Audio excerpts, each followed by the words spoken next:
Vítáme vás u největšího lidového mechanického betlému na světě, Krýzových jesliček.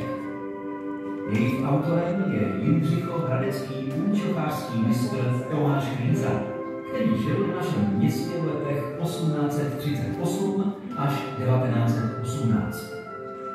Tomáši Krýzovi učarovali betlémy již jako 9letému chlapci. V té době spatřil jesličky svého strýce Novotného a rozhodl se, že vytvoří betlém ještě větší a krásnější. Více jak 60 let pak mistr Krýza téměř každý den pracoval ve svém domě pod Nežárickou branou na svém snu. Nakonec se mu podařilo vytvořit největší lidový mechanický betlém na světě, který byl v roce 1998 zapsán i do Guinnessovy knihy rekordů.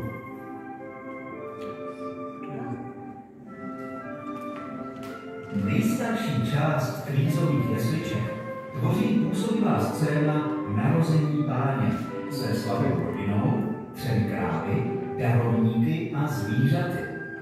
K události narození Ježíše v betlémském chlémě se nedílně vztahují další 3 biblické motivy. Jedná se o židovský rituál obřízky 8denního dítěte za účasti kněze Zachariáše. Dále pak o následné vyvražďování dětí, nařízené tehdejším židovským králem Herodem I., velkolepě hodujícím ve svém královském paláci. Příběh vrcholí scénou útěku do Egypta, kde Josef, Marie i malý Ježíš nacházejí dočasné útočiště.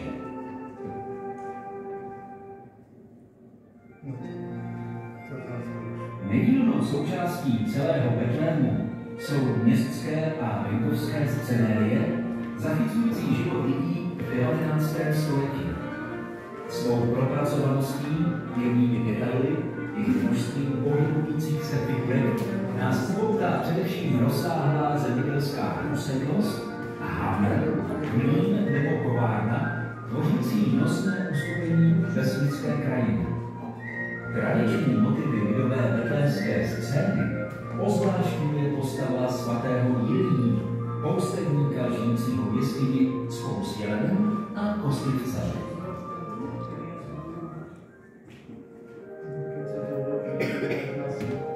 Skalnatá kulisa je vytvořena z papíru, tónovaného plihovými barvami a posypaného krystalky leštěnce olověného. V současnosti obsahují Krýzovy jesličky, které jsou téměř 17 metrů dlouhé a 2 metry vysoké, téměř 1400 součástí, z nichž na 140 se pohybuje. Těla figurek jsou vyrobena z kašírovací hmoty, která je složena z mouky, pilin, sádry a tviru. Oděvy jsou zhotoveny z látky, namáčené do teplé kašírovací hmoty, poté zformovány a po stvrdnutí obarveny. Původní mechanismus, který byl zpočátku poháněn ručně a později elektromotorem, je rozveden z jediného centra. Část původního mechanismu je vystavena ve vitríně dveře. Důmyslný systém tzv. Nekonečných pásů, drátků, pružin, převodů, kol, křemenů a dalších součástí se zdá být primitivní.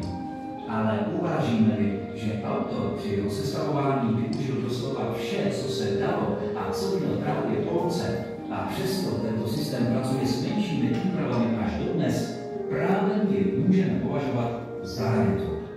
Součástí expozice jsou i 2 betlémy bratří Steinmacherů.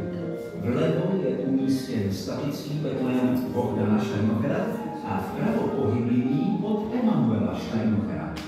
Od roku 1967 jsou všechny 3 betlémy spojeny v jeden celek, který si nyní máte možnost prohlédnout.